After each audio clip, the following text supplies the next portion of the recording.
Some More Good News Season 2 is all about people doing good through following their passions, good for their own souls and for others. I'm Kate Chericello, and welcome to today's episode. Let's spread a little more goodness in the world. Today, you'll hear from Meg Haggerty, Director of New Student and Family Programs at Butler University. Meg exudes goodness, but that's all I'm going to say here because I want you to hear the rest straight from her. Enjoy some more good news. So today I have Meg Haggerty from Butler University, and I've known Meg since I went to Butler, and Meg has always been such a source of joy to everyone she interacts with and has done so much for Butler. But I want to have Meg tell me about what she does. So Meg, I'll ask you 5 questions, and the same 5 questions asked for everybody, and I love how everyone has a different spin on them. So look forward to hearing yours. And first question is simply, who are you and what do you do in your own words? Sure. So I work at Butler University, which is a private liberal arts institution in Indianapolis. And much like Kate, I graduated from Butler as well. And at the time when I was going there as a student, didn't know kind of where my life was going to lead. I grew up as a military brat, and so I moved every 3 years from everywhere in the States, the West Coast, the East Coast, the South, to even overseas. And at the time when I was applying to go to college, my dad didn't know if he was going to get another domestic or international station. And so I wanted to go to a college where I had family close by if there was ever an emergency. And as a result of that, I had family that lived in Indiana, and my mom had grown up here in Indiana. So I looked around at colleges and universities that were within driving distance of family for free laundry, a meal every once in a while, just having family close by, and kind of stumbled across Butler.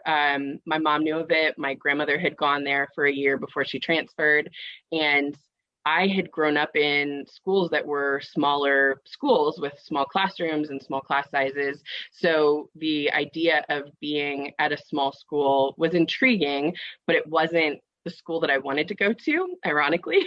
I wanted to go to Notre Dame. That had always been the vision. I was going to go to law school. I had loved the idea of being a lawyer from a really young age, and sadly was waitlisted and didn't get into Notre Dame. And I could have gone to St. Mary's, but it would have been like looking across a lake and seeing what I could have, but I couldn't have it. And I knew that would break my heart. So Butler was actually my fallback school, which is kind of weird to say, but it kickstarted a series of events that led to ultimately what my career and my passion is. So I went to Butler for 4 years.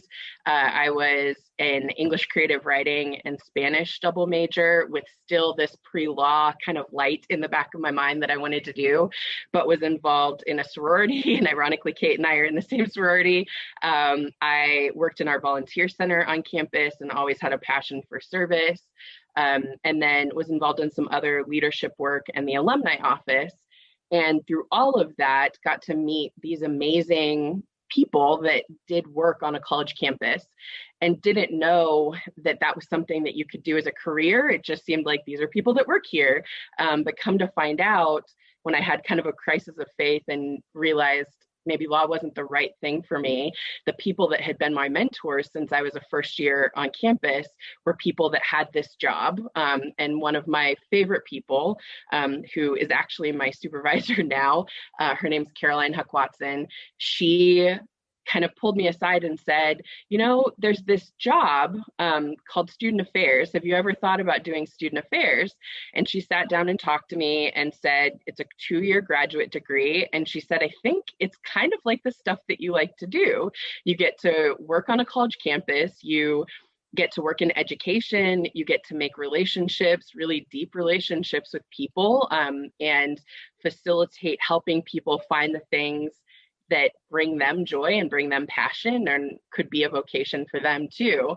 And so the more I started talking to her about it and realizing that was what I wanted to do, I very quickly took the GRE and applied to graduate school and ended up going to Florida State University for my graduate program. So very stark difference between a 4,000 person school to a 42,000 person school, and got a chance to experience something very different in that environment. And then found a job after that and didn't find it immediately. I went home and lived with my parents after grad school for a couple months. But Caroline, being an amazing mentor that she was, circled back with me and said, I don't really know where you are in your job search, but a new position opened up back at Butler. Feel free to share this with yourself or with other people that are in your cohort. And there's a new office that's opening up that I'm going to be the director of. And so I would love to just share this with you. And of course, there are things that have happened in my life that I know are meant to be and are for a reason. And I'm a person of faith, and I feel like God has put me in positions that have given me opportunities. And this was one of those things. It ended up being exactly the kind of job that I wanted right out of grad school. It was working with orientation of first-year students and then planning events for students as well. And that was through our Student Government Association planning social activities like homecoming and philanthropy events and concerts and movies on the mall and taking people out to dinner in the city and just kind of exploring what it meant to be a college student and find the fun in what that looked like. And I was really selfish and I didn't share the job description with anybody else.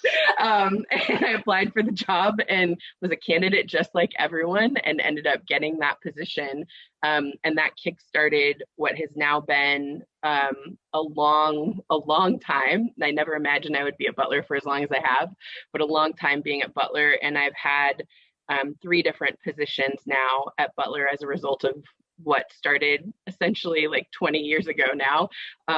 So I started with orientation and programming with students, did that for about 5 years. Then another amazing mentor of mine, Dr. Lester Johnson, who was the vice president for student affairs at the time. And I know Kate has a really strong relationship with him too. He is positivity personified.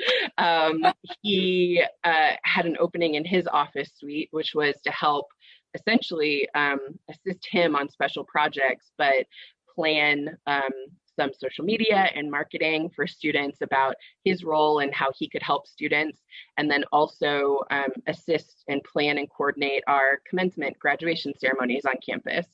So I did that job for about 6 years or so. And then fortunately for LJ, but unfortunately for us, LJ took another position at another university, and a new vice president came in who has made a lot of changes and wonderful success at Butler. And as a result of him coming in, there was some new development of new areas and restructuring in our division. And so I stayed within student affairs, but I got elevated to a director position that is in charge of and responsible for orientation, the very first thing that I started doing as a new professional, and also working with family programs, which is a new area that came into our office. So I'm still working with Caroline. Ironically, I went from Caroline to LJ, back to Caroline again. And she got elevated to an executive director position. I got a directorship and was supervising another staff member as a result of that role and worked collaboratively with a team.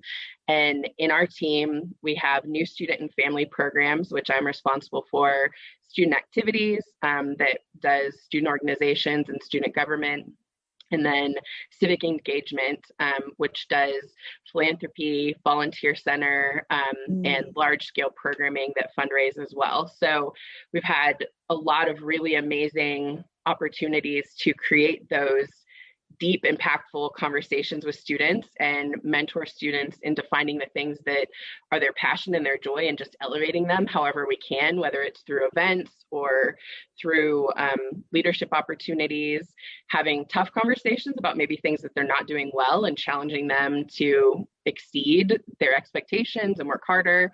And then also trying to help families navigate what does it mean to be the family of a college student who's not living at home anymore and who is maybe not being successful on campus and maybe needs some additional resources and needs some assistance. So a lot of different things. And then there's always in student affairs, other duties as assigned. And other duties as assigned could be anything from staffing. Yeah, exactly. Staffing, COVID check-in and helping take temperatures during when the pandemic happened to being an on-site advisor for an event that they need another set of hands. So I feel like no day is ever the same. There's always a new challenge and always something that you can learn from. And there's always ways that we can be continuing to help people in ways to make them feel better and make them find their place wherever they are and their sense of belonging.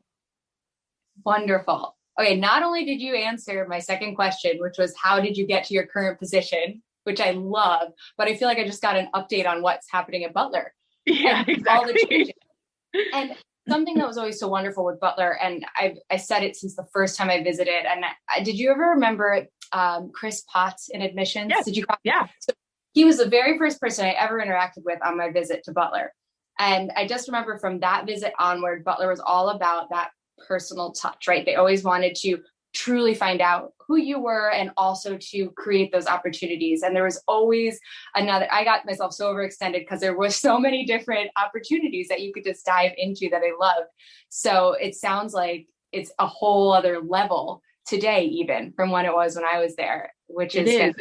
It's interesting how we had to, I think there are things that Butler does really well in making those personal connections, whether it's with students or with family members. But in a world of technology that we're having to kind of adapt to in the past year, we almost like took a step back, and people were getting so tired of Zoom and so tired of having to always integrate with a screen in some way, that one of the ways that the university adapted and changed is we had to send home students really quickly in March 2020. So our students were actually on spring break when the really massive outbreak in the United States happened.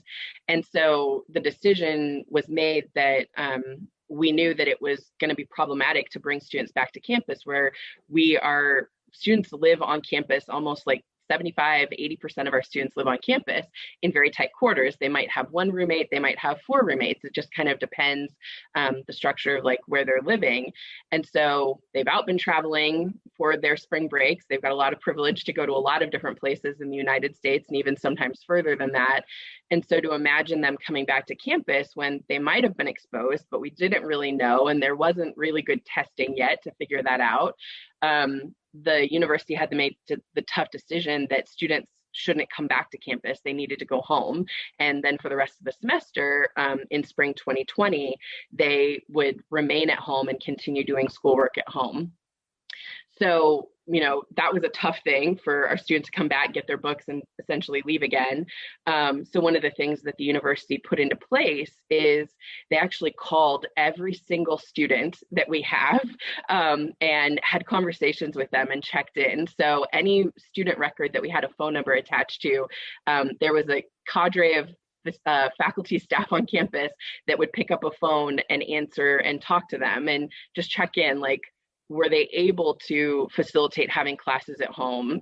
Some of our students live in very rural areas. So did they need access to a Wi-Fi router that could help them get to their classes, which are now 100% virtual? Did they need any other assistance that could help them in some way from the university's perspective? And also just how were they as a person? How were they as a human?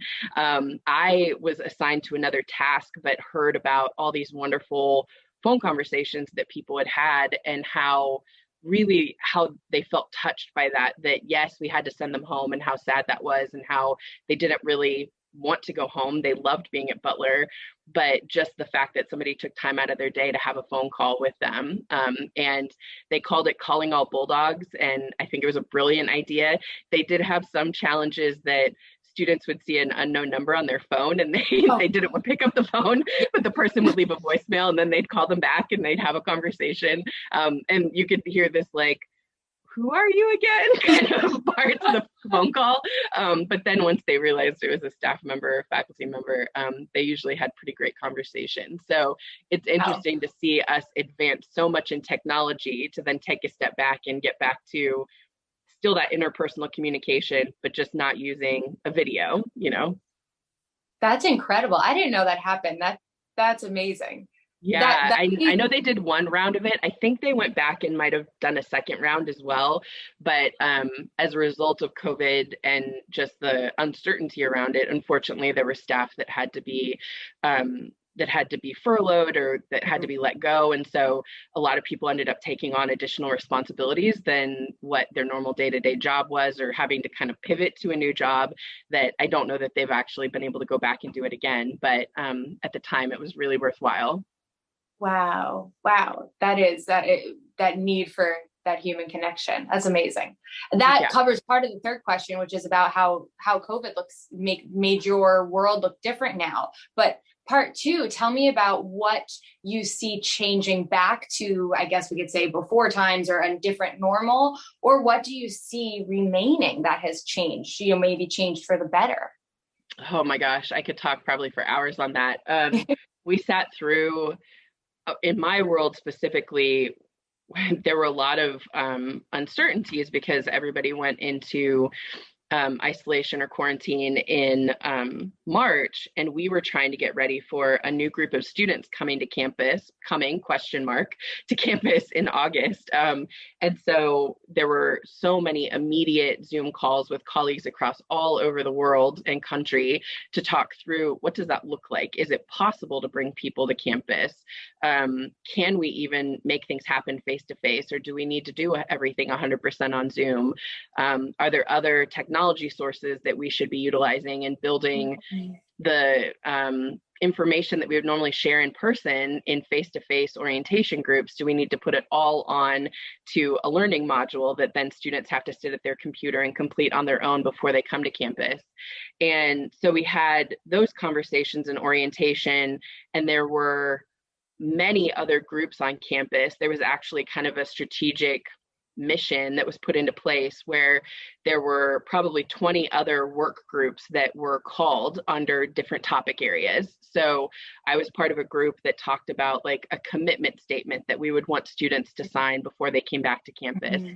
There was another group that was talking only about what does it look like to live in a residence hall, and what are the cleaning capabilities that we have the infrastructure for to make sure that people are safe. And every single group had a charter that they had to commit to and try to come up with scenarios of how to fix what we needed to fix. So they all met during the summer. Ultimately, we came to the decision that we wanted to bring all of our students back to campus who were capable and able to do that. And we had a system through which, if students couldn't come back to campus because of a family member that maybe had some accommodations that needed to be made, that the student was worried about coming back and forth to campus, or because the student themselves needed accommodations made, they could work through that with their dean or their associate dean, and then be 100% fully remote, living from home and doing all of their classes over Zoom. So I think we had about 200 students that chose to do that in the whole university. And then the rest of faculty and staff adapted as well, from working from home like I am a couple days a week, or working from campus, and trying to balance out people being there and being in person if students needed that, but also protecting faculty and staff as well from coming back and forth to campus. So it was interesting to see how quickly those decisions had to be made, and how people then had to adapt and live into that. For the work that I was doing in particular, we decided that we were going to do a hybrid experience. We were going to do in person because we know how much in-person experience really has an impact on retaining students and making them feel like they belong and that they have people on campus. And if we were going to have students live on campus, they needed to have their people and they needed to know who they were. So in a collaboration with Residence Life, we went from having essentially 2 move-in days to moving students onto campus over the course of like 2.5 weeks of time. And as a result of that, that obviously created a lot more infrastructure of needing additional staffing and helping with that. But we also chose to do entry-level testing before students came to campus. So we needed staff to actually facilitate those tests and then to process through all these different steps. So we completely redesigned how students came to campus, got their test, and then moved to their residence hall to move in. It seemed to work pretty well. There were some things that we changed along the way, and some lessons learned if we have to do that again for this upcoming fall. But then once students were on campus, they were broken up into much smaller groups for orientation. So we had, in a normal orientation, we would have had like 25 students with 2 orientation guides. Mm-hmm. And we actually ended up with groups that were like 6 or so with 1 orientation guide. So students got to know people in their residence hall really well because of that. And then they had in-person, socially distant, mask on activities that they could do with icebreakers as long as they didn't touch anybody else. And they had some things that they could do in their classroom that was kind of their central hub room that they'd meet in. And then there were some things that were facilitated over Zoom because we didn't have any spaces on campus that could accommodate everyone being in one space at one time. There were some things that they did on their own time through that online learning management system. And then they had the small group time where they did too. So it was interesting to see how all that came to be. I felt like from March until August, it was just one entirely long marathon of trying to figure out all the logistics of all of that. And honestly, probably a little bit of PTSD from trying to figure all that out too. I can't tell you how many times I woke up with like heartburn from wanting to make sure that we could do things in person and have them be in person, knowing how valuable that was, but also not wanting to be the thing that started a super spreader event essentially too. Right? Yeah. Or to be the thing that like somebody got really hurt or really sick as a result of something that we were doing that we were hopeful would really create good positive things too. So it ended up coming to be, and we were able to have students on campus. We had a couple hiccups in the fall where we had to shut down for a period of time, and students kind of had to stay within their residence. But overall, I feel like we've been pretty successful with students being able to be on campus and be in person, knowing how much that in-person relationship really affects things. That's not to say that it hasn't caused mental health issues for students. That is a huge concern, and not just at Butler, but across the United States. And even for folks that aren't on college campuses, that's something that we're always worried about too. But we have done lots of different ways to try to create systems that can kind of mitigate that. So everything from even if you were kind of stuck on campus, our student activities programs went to, you could be in person if that was your comfortability, but you could also grab and go an item, and you could take like a kit of, we like to do kind of like build a bear, but not build a bear. So like build a bulldog, and you would get all the things you would need to build a bulldog, but you could take it back to your residence hall if you wanted to. Or virtual trivia. If you didn't feel comfortable leaving your room, you could still create a team with people in your hall and then potentially win prizes that way. Nice. Students could grab and go from the cafeteria. They could watch an on-demand activity through our health and recreation complex. Like, I think you taught physical fitness in like classes. You might pre-record or do something on Instagram that students could log into, like you already do kind of now. And that way students didn't feel like they were just stuck in their room only doing their coursework and not having any fun too. And then also leaning into our beautiful on-campus spaces and making outdoor fire pits that were like kerosene fire pits that you might see at a restaurant with Adirondack chairs and cute little twinkly lights. So more opportunities to be outside wearing a mask and engaging with people face to face, and not just feel like you were stuck in a 12 by 12 room and not have anywhere to go.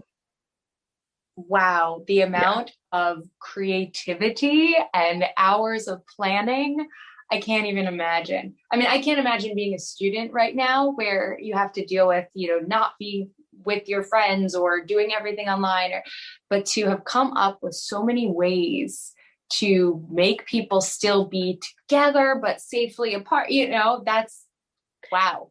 I appreciate that. I think it's one of those things that folks in our field I feel like we've always been a very collaborative field, but people went out of their way to say, this is my idea, steal it. Like, if it's working for us, it will more than likely work for you. Like, here is literally the paper that we wrote on how to facilitate XYZ.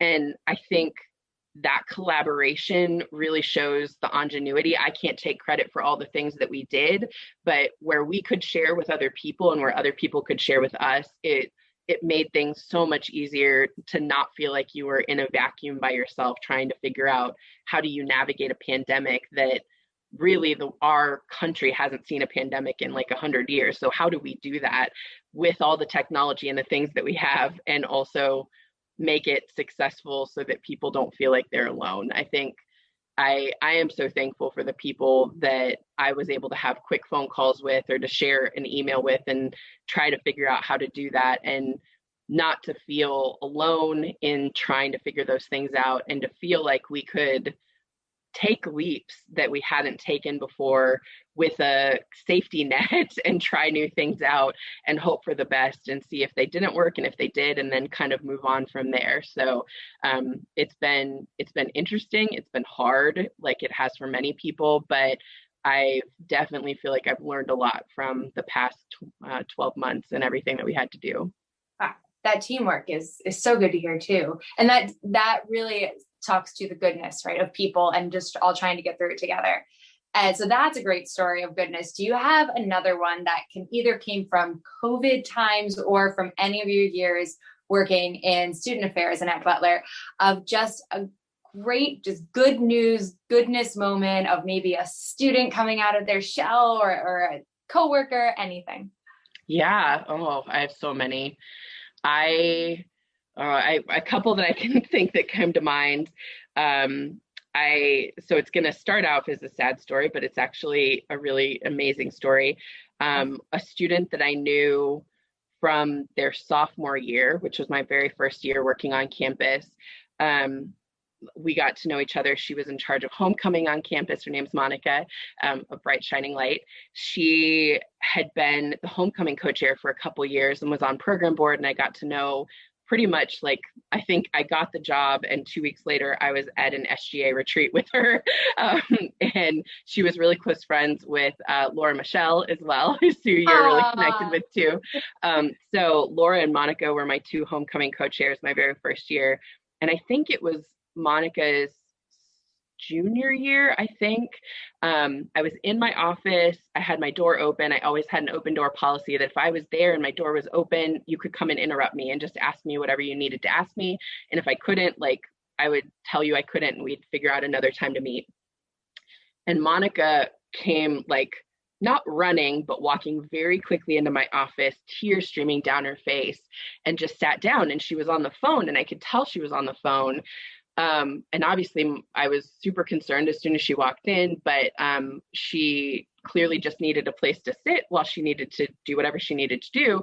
And so I just kept working, acknowledging that when she was done talking, she talked to me. But I pieced together just from overhearing her conversation that her home was on fire. And like literally her home at her house was on fire, and she was hearing about it, and she was more than an hour away from where she lived and couldn't do anything about it. And she got off the phone, was super upset. I asked her how I could help. We kind of talked through that a little bit. And she, everyone was safe. No one was injured, no humans, no animals or anything. And that was something she just kept coming back to. Like, nobody got hurt. Everything's okay. Like, even if I lost whatever was lost at her house, everything was okay.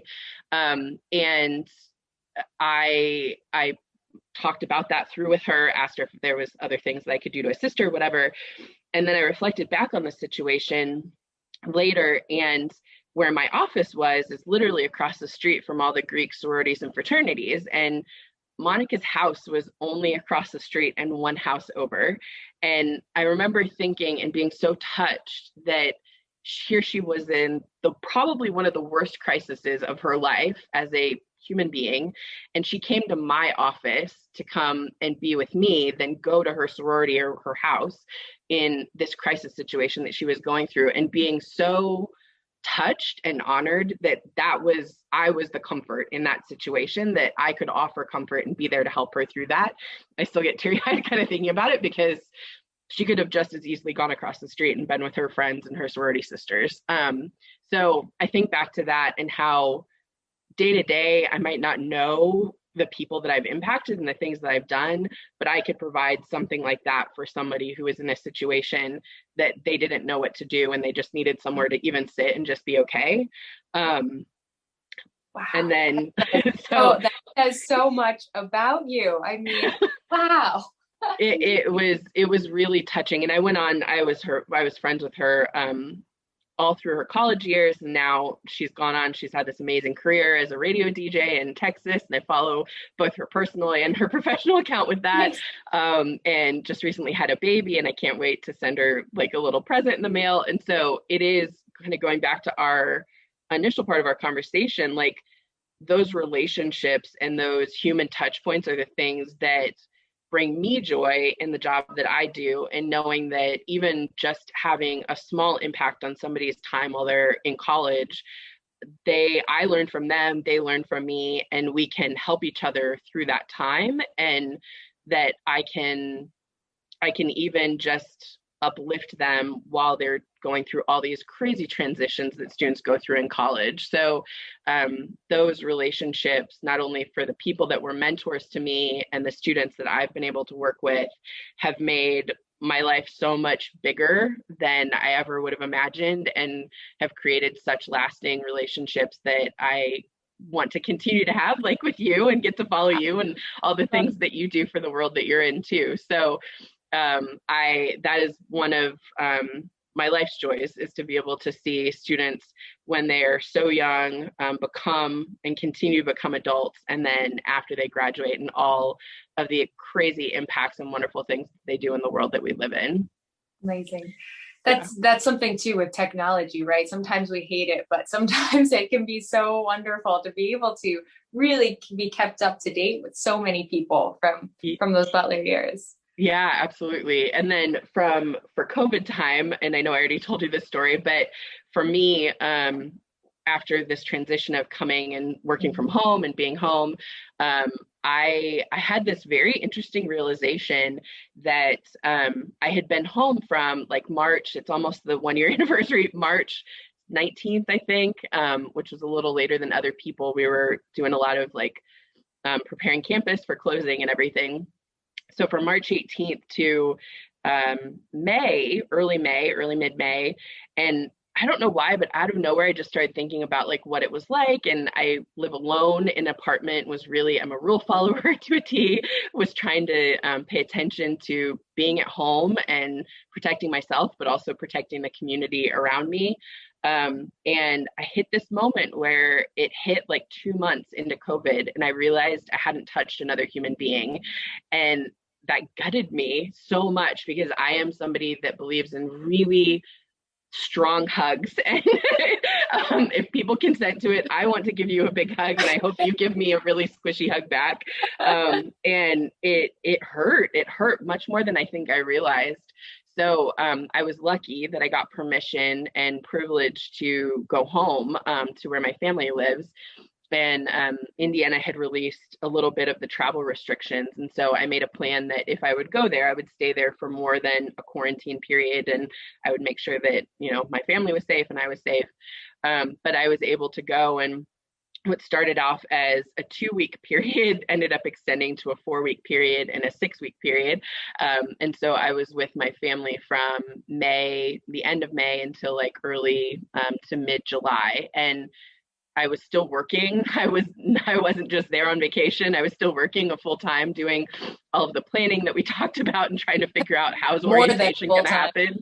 Yeah. But I was in my sister's dining room, and my nephews were still in school, so we were each in different parts of the house, and my sister was on the 3rd floor teaching kindergarten, and my brother-in-law was in the basement working for the government, and my nephews were taking classes. And then once their school was done, then it would be like a gaggle of like 8 to 10-year-old boys running through the house with Nerf guns while I'm on Zoom.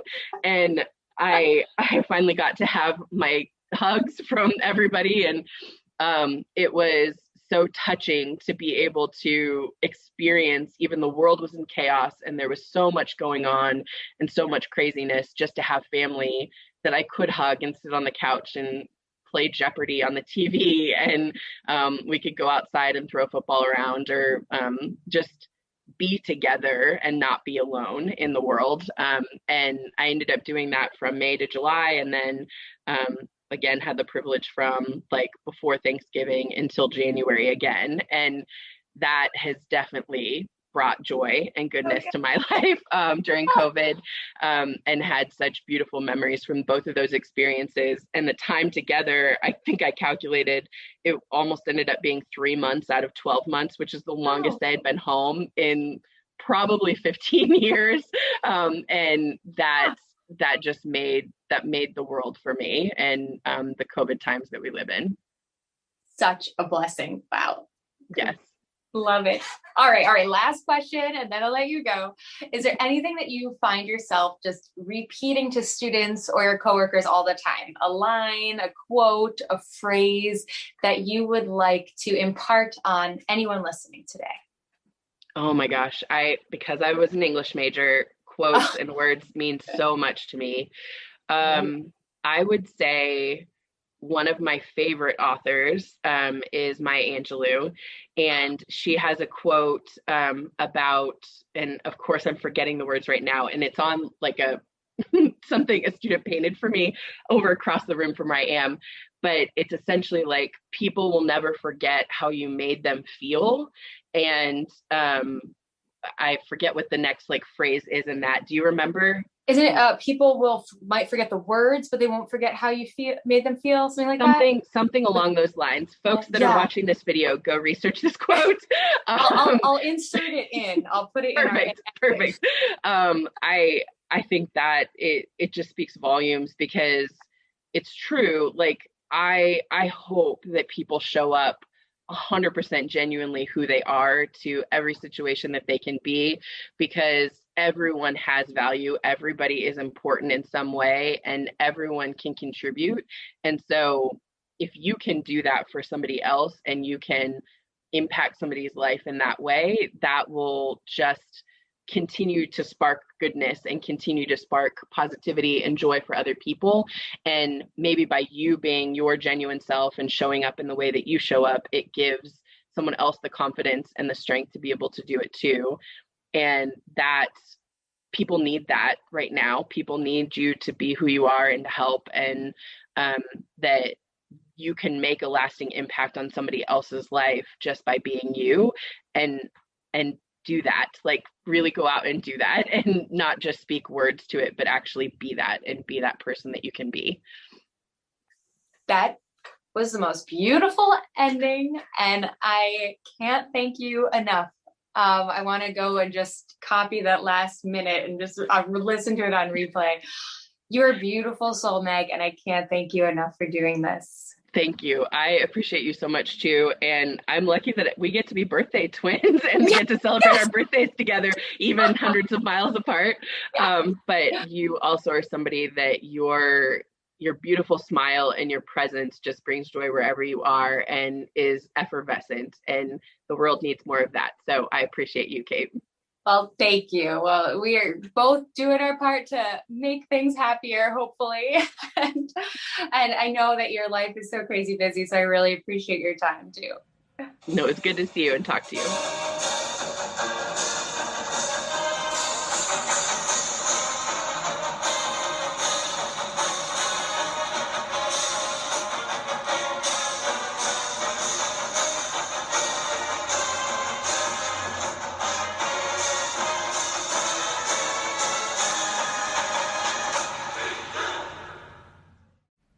Thank you so much for listening. Follow me, Kate Chericello, at positively_Kate on Instagram for more. If you have good news that needs to be shared, please send me a message.